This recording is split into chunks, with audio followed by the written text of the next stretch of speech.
Hello. Hello. Oh, my dear friend, my dear love Ned, it's so nice to see your face. Oh, I love looking at your face and the lane behind you. Have you grown a bit? I've grown a bit. I have Wisteria Lane behind me. I have my gay pride around me because we're on the final days of Pride Month, you I know? have my non-working green screen behind me. Ooh, I love it. Hello, everybody. Welcome to the Wisteria Gaze Season 2 wrap up. We finished a second season. I could cry. I'm I emotional. I am crying. If you're listening to this. If you're watching it, you didn't see anything. Yes. I got so emotional. I'm like, oh my gosh, we're gonna finish so soon, and we have 5 more seasons to watch. But I was Oh, wow. still getting into my six, We have six 6. I was seasons. gonna say. Whoa. Thank God. I don't know what I would do if we get. I don't know what I'm gonna do when we get close to the end because I I, love doing this so I'm much. gonna lose my mind. It's gonna suck. But Yeah. hey, we don't have to deal with that now because we are only diving into season 3. But for today, gonna wrap up season 2. Yes, I have Oh, so many complicated thoughts on this me season, too. but we finished it and I had a great time doing it. Yeah, I think it was fun doing it with you. I would not Mhm. want to watch this show with anyone else. Me too. Oh, hell yeah. Do we want to just immediately just dive into some of our favorite moments? Maybe we start on the Sure. on the high note and then we go to what we don't like. Sure. Do you want to start? Or you want me to start? My I'll start off with because I have a favorite episode as well. Okay, okay, I okay. believe it's season 2, Okay. episode 9. It is the episode of Bree with the shotgun and also when George died. That happened in the same episode. She shot at him and then he died in the same episode? Mhm. Holy shit. That's a good episode. Yeah. I would have second that I definitely had Bree with shotgun written as my one of my top favorite moments of the season Oh, as a it whole. was it was just such a good moment. And in that episode we also have Lynette's weird side plot of like trying to get Nina for sleeping with Stu. Oh my god. Like that's Yeah. that episode as well. And it's the beginning of Sister Mary Hot Pants because Gabby discovers the letters. Oh, Sister Mary Hot Pants was on specifically not to jump too far ahead, but one of my favorite moments, other than Bree with the shotgun, was the fight in the church with Sister Mary Hot Mhm. Pants. I kind of loved that storyline with her. Weirdly, I kind of liked this weird evil nun. I don't know why. Yeah. It was just a fun time. I was just very into that storyline, and the fight in the church was very funny. Mhm. I agree. Oh my gosh, what a wild episode! I was looking at episode synopses last night, just trying to, revisit for myself my favorite moments and just thinking about how much shit has happened in this season is wild. Like how episode 9 we have George dying and then now we're where we're at now. Like it's just wild how much happens in just like 13 episodes. Mhm. What's another favorite moment of yours? I mean, I feel like the classics, Lynette eating a pound of raw bacon. How could that not be on your list? Yeah, just when you're going through, like the season 2 out of context Desperate Housewives, just Lynette just stuffing bacon right in her gob.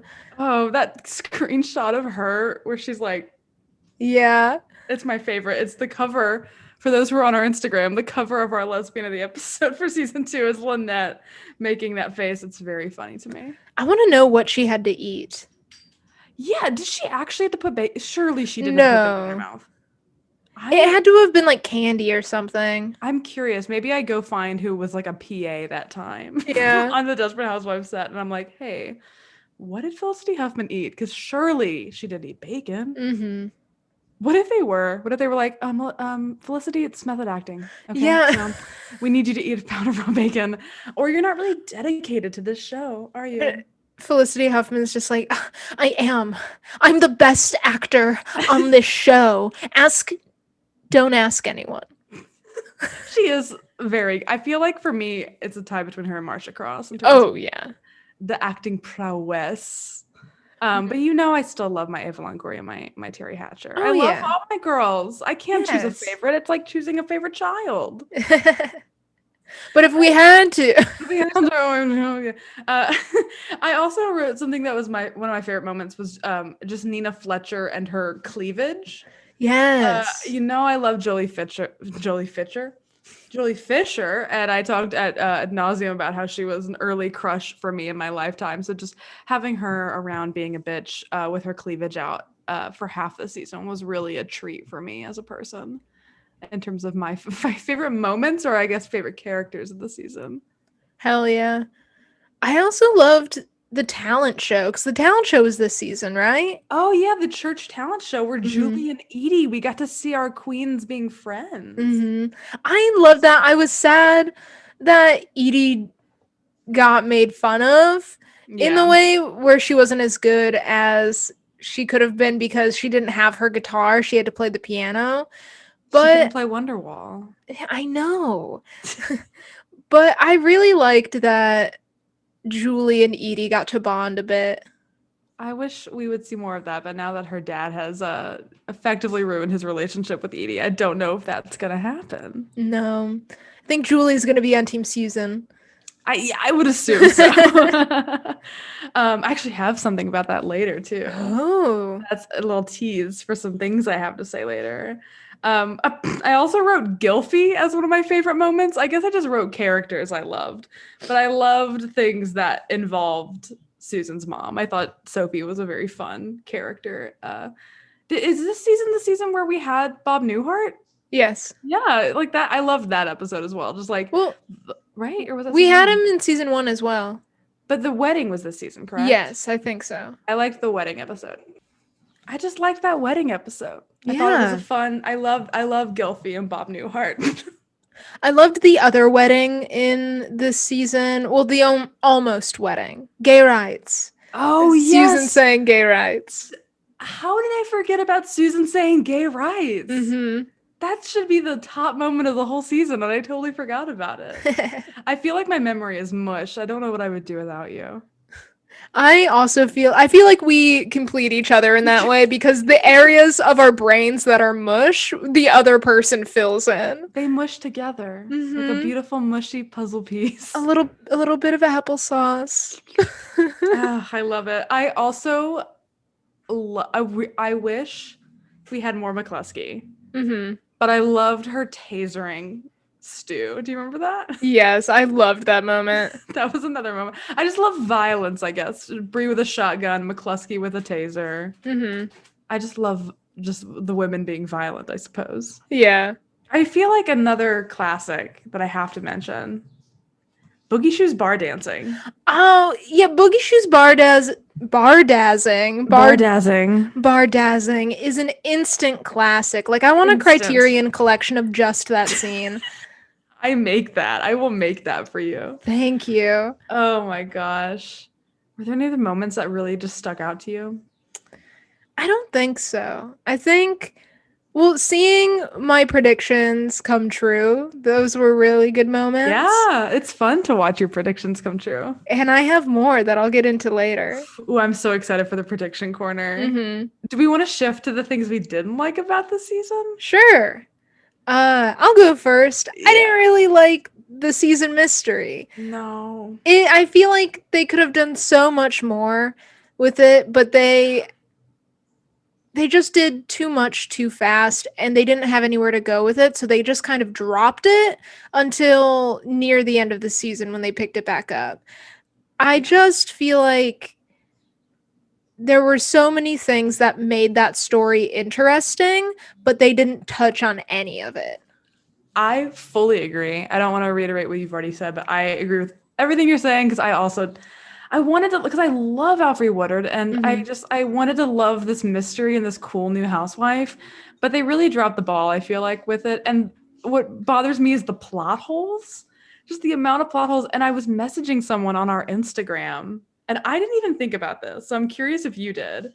They were messaging me and they were like, the Fosters, Melanie's parents, were sending people after the Applewhites. So, like, the people whose daughter died know the Applewhites did it, and they sent that one hitman, and then we never heard about the Fosters again. Oh yeah. They could have been a cool extra villain. They could have like been a real like dangerous presence. It could have brought Bree and Betty together to protect the kids from the Foster. Like it could have been, I don't know, or it could have taken them apart. Like I just feel like the Fosters. When that was pointed out to me on our Instagram, I was like, oh yeah, that was totally dropped. Yeah, I will say the show did a very good job at making me forget about that. Yeah, I mean that's true. I also forgot about it until I was messaged about it 2 days ago. Yeah. But yeah, I just feel like there was like a lot of plot holes, and you're right, it wasn't as layered, I think, as season 1 mystery, so there was less to unpack. Mm-hmm. I mean, hell, you called the twist that it wasn't actually Caleb, like truly 5 episodes in, maybe even sooner. I think you immediately called that. I think, but you're also psychic, so you have a little bit of a difference because I you have are the prediction powers. king. Yeah, you have magical powers. You're the prediction king. But I think it is also fairly obvious.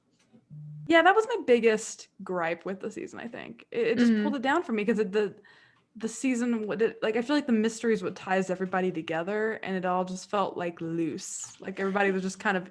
That's another thing I didn't like. I feel like the women didn't intersect a lot. I felt like they were all just kind of all doing their own things that were kind of cool on their own, but like I would have rather them intersected with each other more.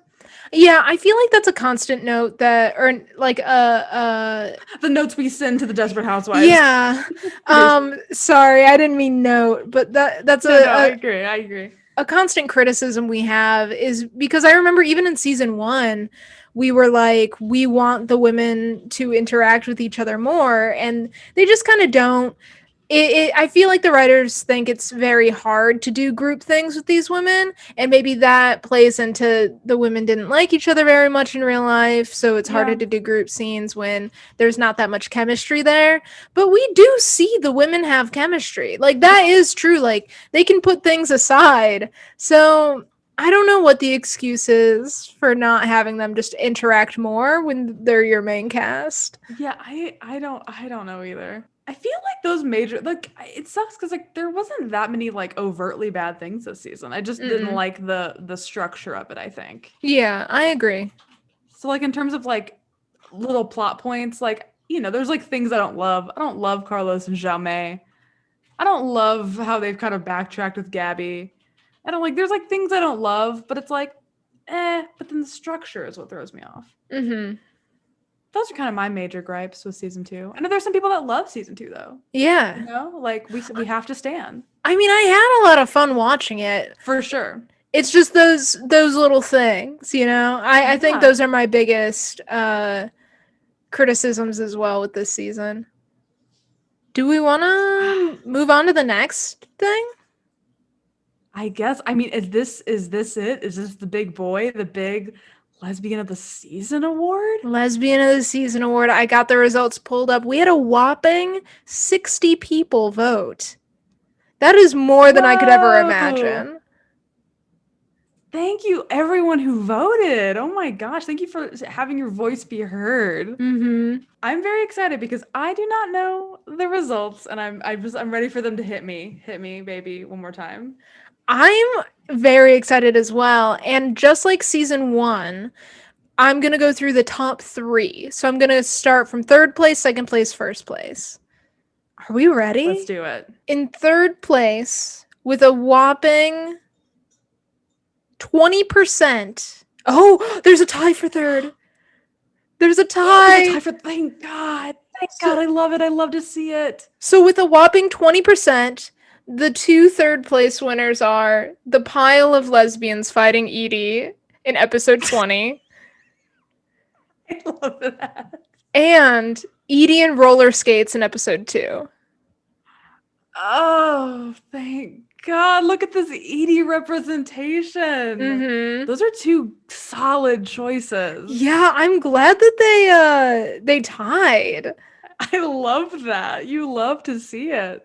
I am exhilarated listening to the results. And why is this my favorite thing we do all season? It gets your adrenaline pumping. It's just exciting because we get interaction with like the people who listen to our show. With all of y'all. I love voting. We love voting. Here on Wisteria Gaze. Okay, you ready for second? I'm so ready. I'm shaking. I'm so excited. So with 23.3% of the votes, we have That's close. Gabby and Bree being tender with each other from episode 7. Oh, I thought that might win. That's because there's a lot of Gabby Bree shippers out there. Mm-hmm. I was gonna say it was close to winning, but it really wasn't. What is the percentage for number 1? 48.3%. That's like 25% more. Yeah. That is who is the winner? Please tell me. Drum roll, please tell me who is the winner of Lesbian of the Season 2. Drum roll. Lynette dancing to Boogie Shoes. I knew it. I knew that was gonna win. Mm-hmm. It's just too good. It's too good. It's so good, and I'm so glad it won with almost 50% of the votes. It was one vote away from being exactly 50%. You know what? It's because the people that listen to this podcast, all of you all have taste. Mm-hmm. That's why that one Lesbian this season. I felt it in my bones that might win, and I'm so glad that my bones were correct. That is such a good winner for Lesbian of the Season. Hell yeah. Oh my gosh. So with season 1, we have Cowboy Bar Edie. Season 2, we have Lynette dancing at a bar. Oh, I can't wait to see who's in a bar in season 3. Who's in a bar in season 3 and they win. But already, I know we're only 2 out of 8, but Lesbian of the Series is gonna rock ass. Yes, it really is. Rock so much ass. That is, I cannot wait. We need to make an actual trophy for Lesbian of the Series. Yes, we need to make 2 so we can each have one. We get a bucket.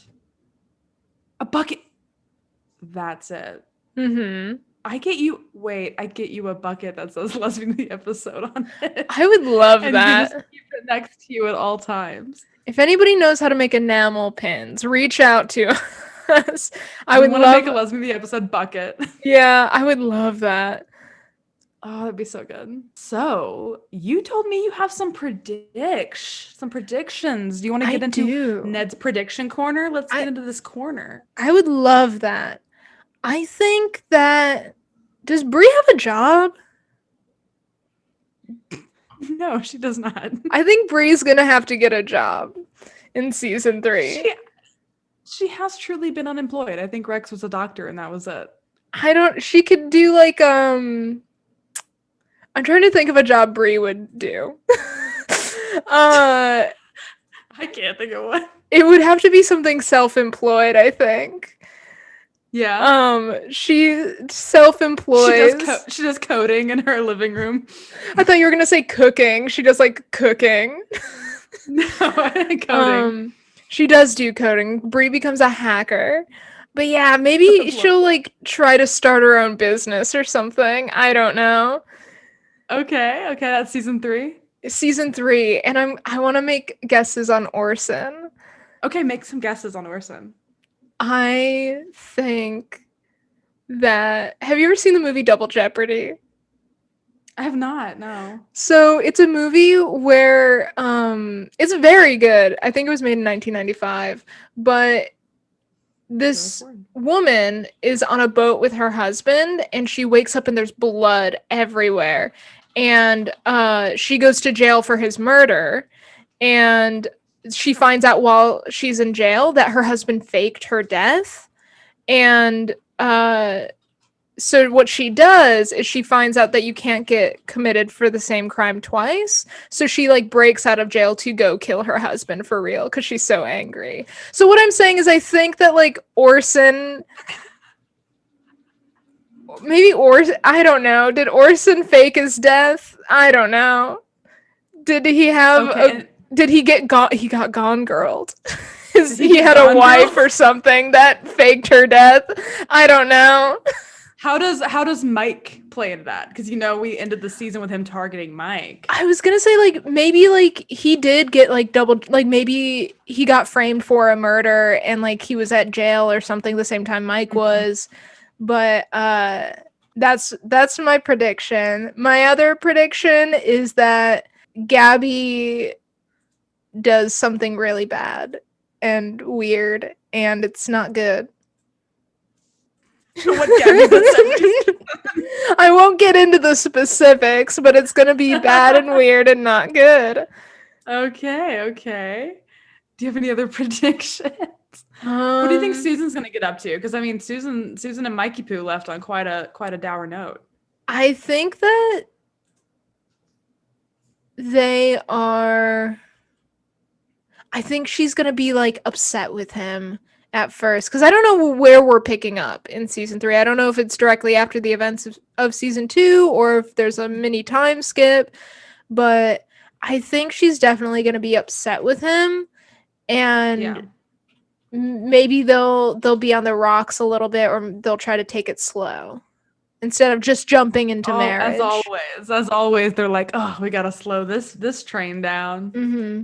Those are some good predictions. Those are some solid predictions. I'm excited to see which ones come true. Hell yeah, me too.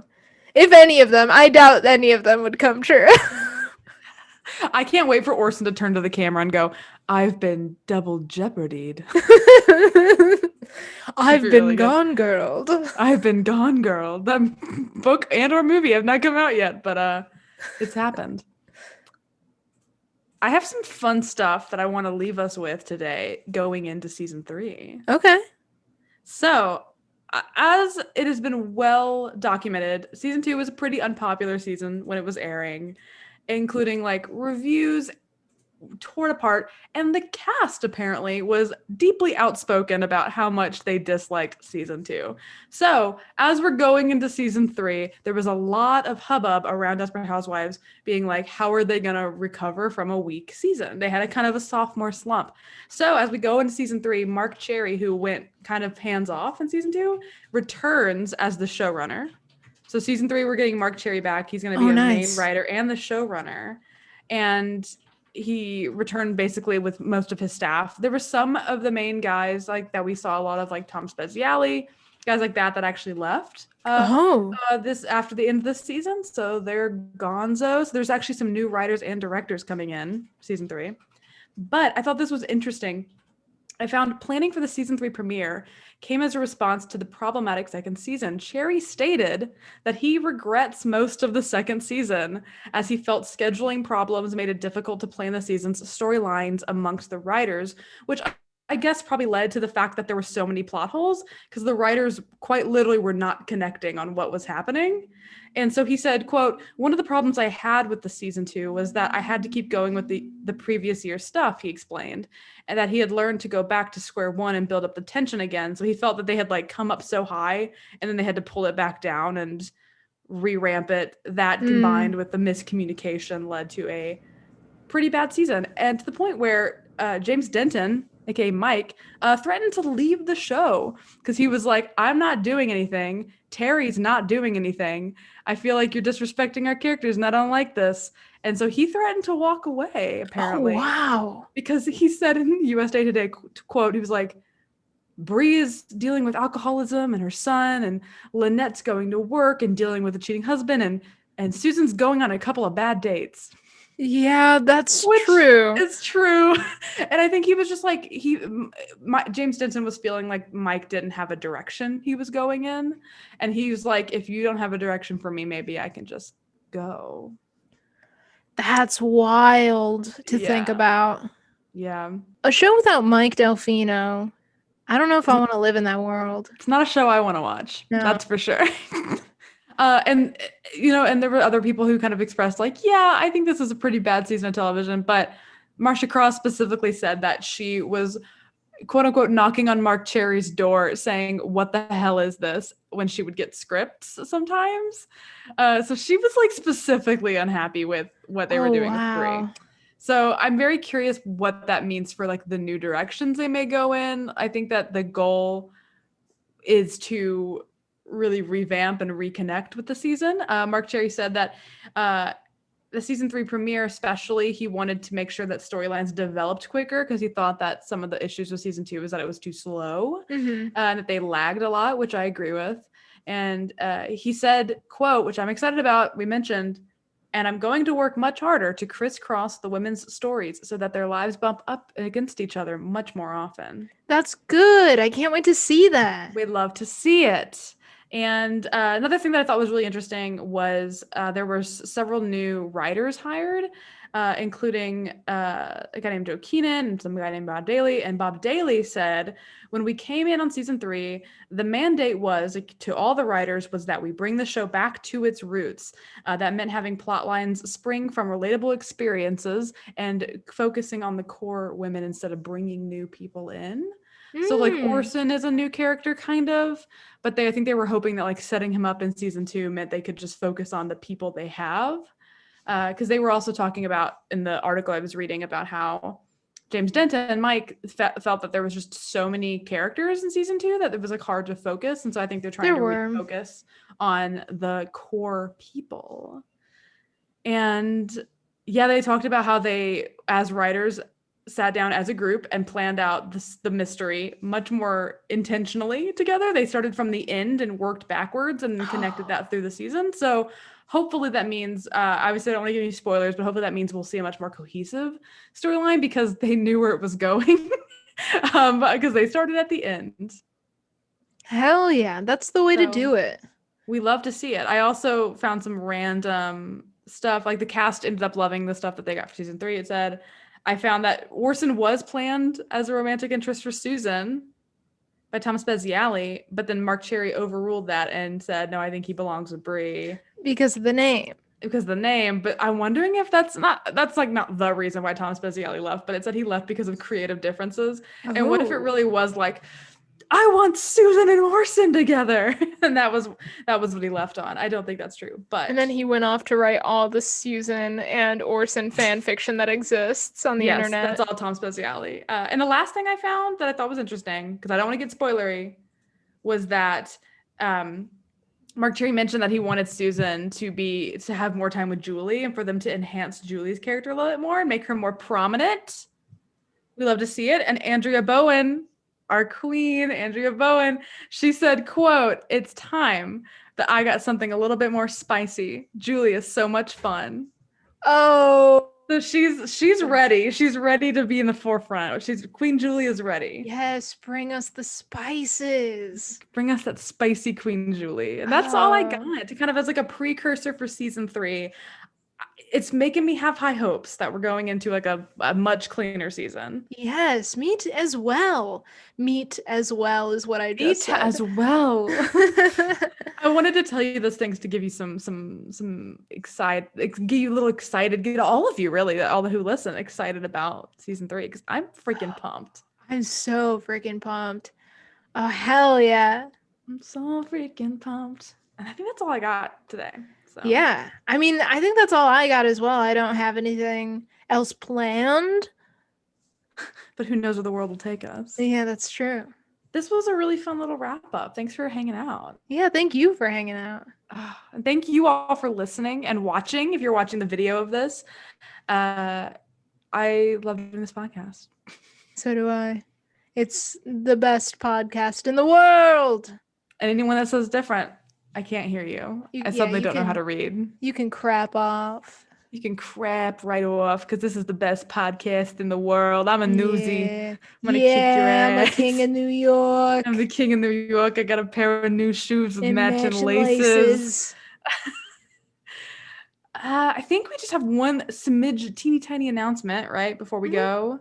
We're gonna take a month off. Actually, like a planned month. We're letting you all know about it. We're taking a month off. We're going to take the month of, is it June or July? June's Pride Month, so July is Wrath Month. Taking the month of July, we're going to record a little bit, get a little bit of a backlog so we can keep those releases consistent for y'all. And we're going to take some time, just to kind of get ready for season 3. Stock up on some eppies so that every Wednesday you got yourself a new Wisteria gaze. Hell yeah. But we will be returning to you in August, and that'll be just so exhilarating. It'll be my birthday month. We got to do a big birthday spectacular. Oh, yes. We got to have an in memoriam for me. Yes, we will do an in memoriam for your birthday. Thank God. And with that, we have been Wisteria Gaze. Oh, Mackenzie, What's up? I love you. I freaking love you so much. Can't wait to watch season 3. I cannot wait to watch season 3 with you. It's the only thing I want. I'm so excited. And everyone else, guess what? Stay freaking juicy. Stay juicy. Stay juicy. Stay juicy. Stay juicy. Stay juicy. Stay juicy. Stay Ohana means juicy. stay juicy. And stay juicy means nobody gets left behind. Oh my god. Okay, stay juicy.